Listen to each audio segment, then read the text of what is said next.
Salutations and welcome to the Rant Squad. I am the Water Dog. This is Clint Jordan. And this is Brennan Menard. In the Flesh. In the flesh. In the flesh, brother. Hey, man, we're going to get to it, man. We've got some game predictions for you. And let's look at that week one scoreboard. Brendan, 6-0. The spirit of Brendan was alive at 6-0, brother. Oh, yeah.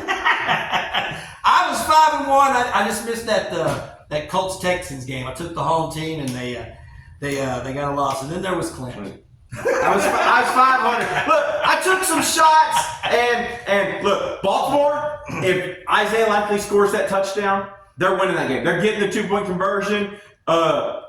Philly tried to give the game away to Green Bay on multiple occasions. And then I ain't gonna lie, when Aaron Rodgers on the third drive of the game just marched down the field like vintage Aaron Rodgers and scored a touchdown, went up, I thought the Jets were winning that ball game. I ain't gonna lie. So it is what it is. I'm still happy. I was happy with my picks. You know, it happens. That no sounds worries. great. At the end of the day, you're 3-3. That's right. There's no doubt about it. All right, brother. So let's get started, man. We're going to start with the Thursday night game. We got Buffalo at Miami. Clint, who you got? You know what? I go against the grain, damn it. I got Miami because here was my thing. I watched that Arizona-Buffalo game, and gosh, Arizona had so many opportunities to win that game. It was scary. And the Buffalo offense, now I know all the tight ends sucked. It concerned me that Dalton Kincaid was not a focal point. None of the wide receivers really stepped up. The offense was Josh Allen, and that's it. And hey, great for fantasy, not good for the NFL. That doesn't win you Super Bowls. Yep. And they will still put up a fight, but there's no doubt about it. You compare team top down, Miami has just a better offense. Yeah, they may not have the better quarterback, but I think Miami, they're going to be a little upset. They started slow. They really hit their stride in that second half. I think Mike McDaniels is going to figure out a way. I'm not worried about it because the Buffalo defense did not look good. When you have a bad defense and a really high-flying offense, I think Miami could really come out. And also, you remember last year, Miami had a chance to lock in the division and a home playoff game, and they lost to Buffalo late in the season. I think Miami's a little tired of it. They're a little pissed. They're ready to come back and really show Buffalo what they're made of. And plus, Miami so far in the last 3 seasons, they've always been an amazing first half start team. I think they beat the Buffalo Bills on Thursday night. Mr. 6-0. Who do you have? Miami Dolphins are going to win this. Woo! That's what I like to hear. My reasoning is this, right? So Buffalo does beat Arizona. 146 passing and 124 rushing. That was Arizona's numbers. That passing, Tyreek Hill's going to have that on his own. Let's just be honest here and call it what it is. Maybe. He will have that on his own. And I think Josh Allen, they said the hand really isn't that big of a thing with that little injury. But I think it's going to come down to flat out Miami is going to throw this football, and they're going to beat them. Well, they're going to have to throw because they've got injuries to Mostert and Etienne. That's the only negative I could put on Miami right now. Yeah, but I think Josh Allen willed that team to victory. I don't think he can run into that end zone, but he can't just keep going 70-yard bombs like The sign Miami. of a good team is when you can win when you don't play your best. I agree. I don't disagree. And that's exactly what the Detroit Lions did. They didn't play their best game and they won. And that's exactly what the Buffalo Bills did. They didn't play their best game and they won. And they've got arguably the best quarterback overall talent on their squad. And if you don't take Buffalo over Miami, then I think you're going to go 0-1 right out of the gate. So you can make that all you want. It's Buffalo. I'm sorry, guys. I'm going to disagree with you because Buffalo owns Miami. They own them. I don't disagree with They that. own them. You know, hey, Until it's proven wrong. but guess what? It only takes once. Only takes once, and then they'll lose. How many years did the Colts own the Texans? You know? Well, once again, they have Peyton Manning, and Yeah. Buffalo has Josh Allen. So you just got through making my case for me. No. Thank you very much. Thank you for falling into the trap. Oh. Okay. But you cannot say that Buffalo is better offense. Scheme-wise, I think quarterback, they have the advantage. Every other position, maybe running back with injuries, but they don't. Their head coach is really good. Their head coach knows exactly the buttons he needs to push on that team. We'll find out. They're a good squad. So let's go to Sunday. Man, the Saints looked fantastic. The The Cowboys look fantastic. They're going to be playing in Dallas. Who do you like? Okay, so I think Dallas looked okay. I don't think they look fantastic. I think they look good. I think they played a terrible Cleveland team, but they're going to stop the Saints. Okay, listen, Derek Carr, I get he did look great as we previously talked about. 200 yards, 3 touchdowns. That was against the Carolina Panthers. He absolutely torched them. Rashid Shaheed torched them. I think Dallas. Now I would love to see Dallas lose. I can't. I just don't see it happening. I think CeeDee Lamb he had an okay game 1. I think he's going to be like, all right, hey, time to get me the ball. Let's go in. We're going to win. And I think Dallas is going to come through with a victory and start 2-0. 6-0. Who you got? Well, I'm 7-0. Okay.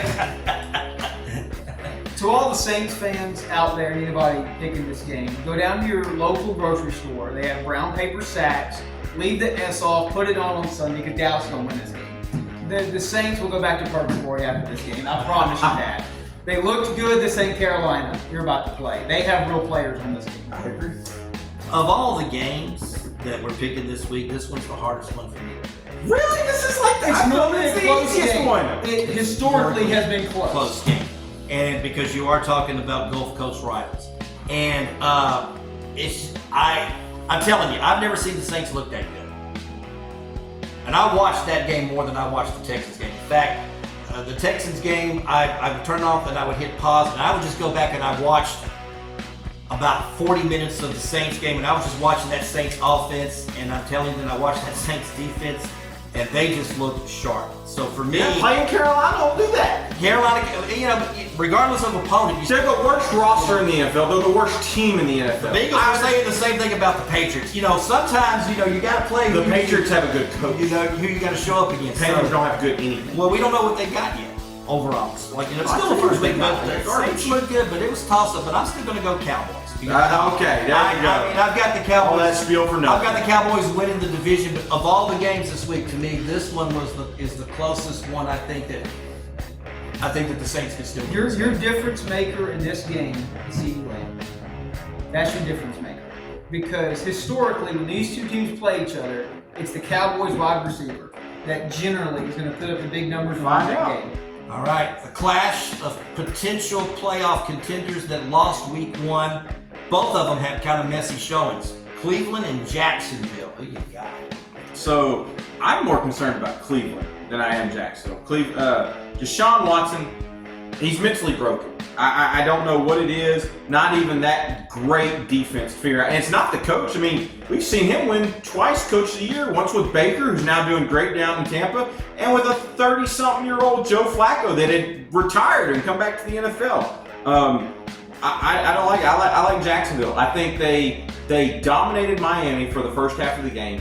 They were one play away. And I'm sorry, but when Travis Etienne fumbled that ball on the 1-yard line, if he doesn't fumble and he scores a touchdown, Jacksonville shocks the world and wins that game against Miami. I really do believe so. I like Jacksonville. I think Lawrence, he had a rough day, but there's that connection with Brian Thomas Jr. I thought personally he was, yes, Xavier Worthy had the 2 touchdowns, but I thought Brian Thomas Jr. was the best looking rookie wide receiver in week 1. I like Jacksonville. I think they're going to be a little pissed off. They're like, man, we were so close. We just let that one slip away. I think they're going to get refocused. I think they're going to go win and beat Cleveland. Who you got? My undefeated streak of 8-0 at this point ends from this game. And I think it's a really close game. I'm going to go Jacksonville. Until I see Deshaun Watson, that defense can be as good as they want to, but he looked as bad as you can look, probably. And I think Jacksonville's just going to put it together, and they're going to win this game. I'm going to go with Jacksonville, too. I just kind of, I don't know. I mean, I just feel kind of bad for Cleveland. I don't know what to say. I just feel kind of bad because of the expectation that you had when you brought in Deshaun Watson. Best trade ever. Thank you for the draft picks. And then you get this. It's just kind of sad for Cleveland. But Cleveland played really good last year. There were some flashes of Deshaun last year that looked pretty good. And so the expectation coming in now, you've got all this extra time and separation from all of these events in the so past. bad against Cleveland. So maybe week 1, it was just the Cowboys were that good, could have been part of it too, because Maybe. the Cowboys defense was, Parsons and those guys, and DeMarcus Lawrence, they were. Maybe so. The Cowboys defense, no, the defense looked way better than the I offense. think Yeah. what's hurting Cleveland is not having Nick Chubb. So they really can't even take They the don't ball. have a power run game. So You're right. they really can't even take the ball out of his hands and just run the ball. They can't even do that right now. You can run the football right now, brother. You're winning games. There's no doubt about that to me. All right, let's do it. Pittsburgh and Denver, both these teams here. We're looking at two completely different things. We've got Justin Fields. Looks like he's going to be starting week 2. And then we've got Bo Nix coming off a loss that I thought, in all honesty, I thought he played well. So who you got? Really, you thought he played well? I thought. Look, you're playing a very good football team over there in Seattle, right? That's a good football team. They're an okay. They're a good. They're not in the football top half of the team. league. And they're defensively strong. We'll see. I was a little concerned. He had one of the lowest ADOT. If you don't know that stat, it's average depth of target. He was very heavily around the line of scrimmage. I think I read only like 3 passes beyond 10 yards. I know he's a rookie. They held in that game until the second half, and Seattle was able to break it open. But I look at Pittsburgh and Denver, and Pittsburgh historically, I know Dick LeBeau's no longer there, but they just eat rookie quarterbacks alive. And that Pittsburgh defense looked so good against Atlanta. I really am. I'm so impressed right now with that Pittsburgh defense. I think they're going to come after Denver. Denver's really only got one wide receiver, Cortland Sutton. He couldn't do anything in week 1. I think Justin Fields having a full week, knowing he's the starter, getting to prepare to be the starter, I think the offense is going to look a little better. Pittsburgh, mark my words, their offense will score a touchdown this week. But I just I think Pittsburgh, they're playing on house money right now. The expectations, yes, they're the Pittsburgh Steelers, they have expectations, but just grossly underperforming, but they're going to come out and win. Their defense is going to lead them to victory again. So I think when we come down to this game, I think Sean Payton over time is going to fix these offensive problems. I don't disagree. And, the Steelers have been good defensively, I think. And when it really comes down to it, Pittsburgh is going to win this game. They are going to, I think that defense is going to smother them. They're going to do enough offensively. The mile high air is not going to be enough for Denver in this one. And I think Pittsburgh's going to win this game. I think so too. I like the Steelers. So we're all crashing and burning together. But of course, I picked the Steelers to make the playoffs. So it's not like this is going to be a surprise for me, because both of my two, what you would call niche picks to make the playoffs, they both won last Sunday. So Minnesota won and Pittsburgh won. Because I'm high on their coaches. I'm high on their overall personnel, and Pittsburgh's overall personnel is really, really good. I'm always just worried about offensive coordinator and play calling, but that's just me. All right, so we're all on to the Steelers. Let's go to the fun game. Cincinnati Bengals, Kansas City Chiefs. Clinton, your Bengals, your Super Bowl pick, gets to play the Super Bowl champs. Yeah, Who you got? I got the Super Bowl champs. There you go. Well, so here's my thing. It's just the Bengals. They historically start slow. They really do. So I think it's going to take a couple weeks. They're hurting. Like I said, they didn't have Jamar Chase all training camp long. And the T. Higgins thing, I don't think people realize how big of a deal that is. He's got a hammy. It's going to take some weeks to recover. If they force him back on the field, it's only going to be worse. Now, I do think this is going to be a competitive game. I do think the offense is going to look much better because now you've got a full week to, your scheme went out the door on Friday evening when you found out, we're not going to have T. Higgins. That throws the team off. I'm not making excuses for him, but it does. I just don't see. I think the Chiefs are living large right now. They look really good. I still like the Bengals. I really do. I still like the Bengals. They're going to be fine. They're going to make the playoffs. I think they're going to have a deep playoff run. They are my Super Bowl pick once they get their offense back. And the great thing is, it's not how you start. It's how you finish. But right now, I just don't see. I do see the path to victory. Joe Burrow's going to have one of them week 17 a few years ago when he went for 480 and 4 touchdowns on the Chiefs. And then in the playoffs, he did the almost the exact same thing. He had a huge game against them. They can win this game. I just don't see it likely right now. I think we're going to see an 0-2 start, and then the Bengals are going to be on fire. Can Cincinnati run the football? Can they? No. I don't. Outside of breakout plays, no. They need Joe Mixon. That it shows how important Joe Mixon really was to that offense. But I'm assuming you're going with Kansas City. Would you bet against them? No, I'm not. I think Kansas City, I think, is going to win this game. I think they're going to come out on fire. To me, that was so impressive. Just first drive, didn't miss a beat. Looked like they just got off of winning that Super Bowl. So literally the very next week, let's just keep playing football. Yeah. And that is impressive to watch. Because usually teams have slow starts, and they did. I think it's a close game, just like this last game was. But I do think Kansas City in the end is going to win. Okay. So let's go to our last game that we're going to be picking. It's going to be the Sunday night game, and we're going to have basically the rookie sensation versus the rookie Hall of Famer, really, from last year. And so we've got the Chicago and Houston. And look, I'm going Houston. Who you got? Well, I don't think he's the rookie sensation. I think Jaden Daniels is the rookie sensation this year. You think so? Jaden Daniels' literal statistics were better than their entire offense. But I think the Texans are going to bounce back. I don't think they're going to be giving up these huge plays. Because good God, there's reason that the Texans should have been blown out the way they were just letting guys run by. Thank gosh Anthony Richardson isn't accurate. But Chicago, Rome Odunze is now week to week with an injury. There's a potential to not have Keenan Allen. So you're talking about he's going to be cut down to just having DJ Moore. Chicago couldn't run the football.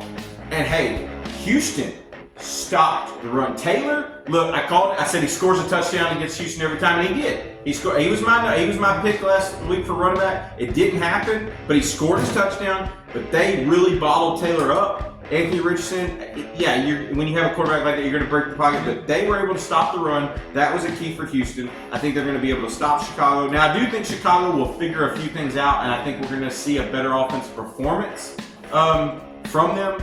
But I think you're crazy not to take Houston. This is the first bright lights. The last time C.J. Stroud was on the bright lights, he beat the Colts to get the division. Yep. And I think he's a star that shines brightest when that spotlight's on him. And I think it's going to continue because the Houston offense looked great and the defense is going to shore things up. I think the Houston Texans have to take care of business. This is a trap game.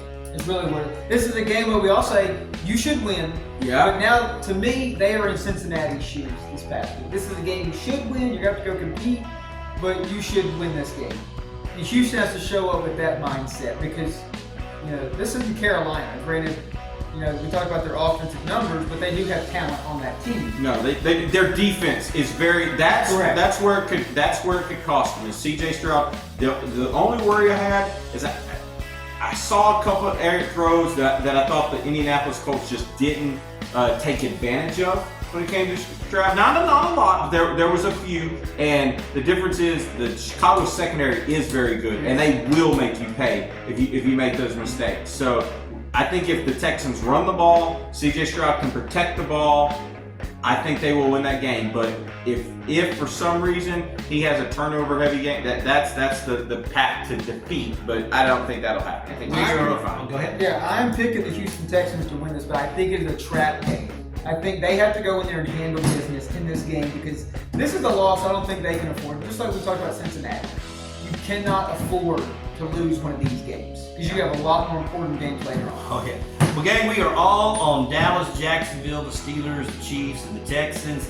And then in Buffalo, Miami, you guys got Miami, I got Buffalo. We're going to find out as the games proceed. Folks, that's all we got time for. This has been the Rant Squad. I'm the Water Dog. This is Jordan. And this is Brennan Menard. And we are out of here.